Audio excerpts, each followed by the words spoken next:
Peace and harmony here with you here today. Again, following up, does the narcissist or psychopath feel horrible after you have exposed them? To cut to the chase, the answer is no.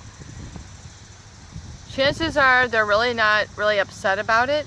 They don't feel a loss, they don't feel a grief, they don't feel a disappointment after that, because as a source of supply, they tend to have many levels of a source of supply, especially, the narcissist or psychopath who's kind of hypersexual, overtly dangerous sexual behavior.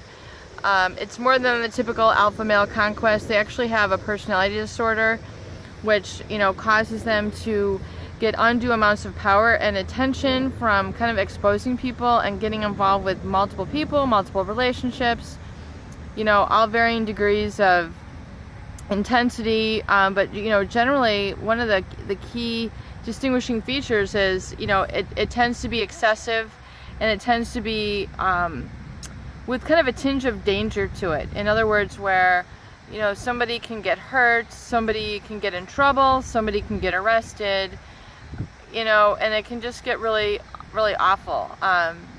They have an incredible amount of sexual energy and sometimes sexual appeal, which makes a lot of people kind of fall into their trap quite easily. So if you've exposed them, are they going to feel horrible? No. They're going to have really kind of a dispassionate, really unemotional sort of experience. They've had these multiple people, and if you're their primary source of supply, then they're probably going to try to win you back. If you're living with them and they're stringing along multiple partners, and they're trying to stay with you, or their kids are involved with your kids, they have other ulterior agendas that they're trying to use you for, then they're going to work hard. They're not going to be upset. They're going to go into manipulation overdrive. I mean, the charm is going to come on, and the other woman is going to be downplayed, and she meant nothing to me. Whatever it is they're going to say, they're going to tell you whatever it is that you want to hear.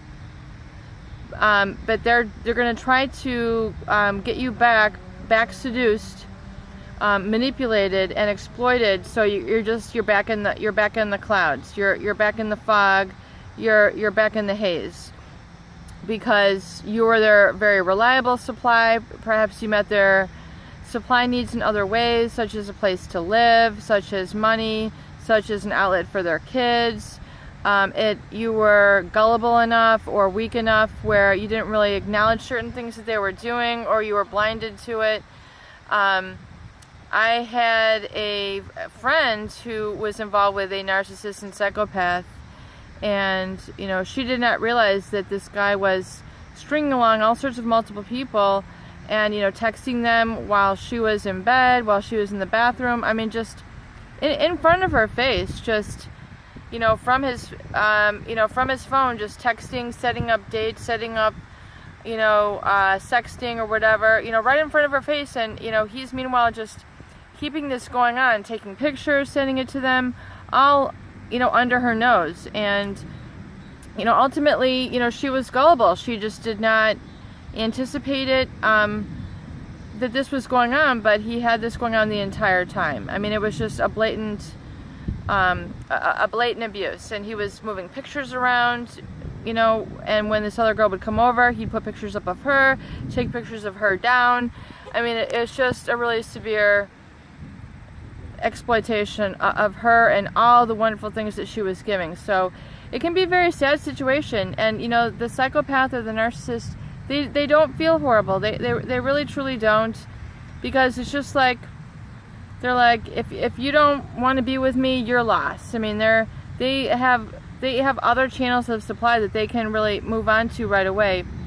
And it's especially sad if you've been putting your own life on the back burner and constantly trying to focus on them and what they need, and you're always thinking about them, which is a good hallmark of the narcissist. Oh, they love it if you're always thinking about them.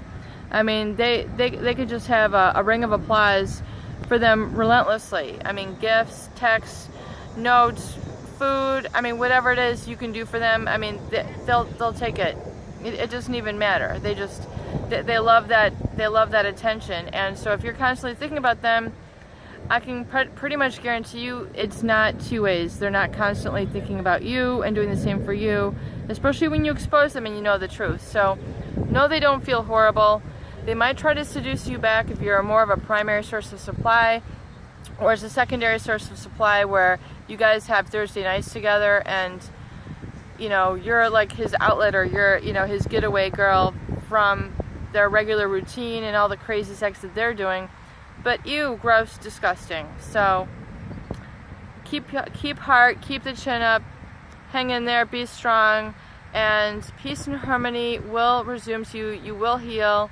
You will be back on the path to enjoying life. So work on these tools that we're sharing here in this channel, and please subscribe for more tools, videos, support, and discussion. Make it a beautiful day. Peace out.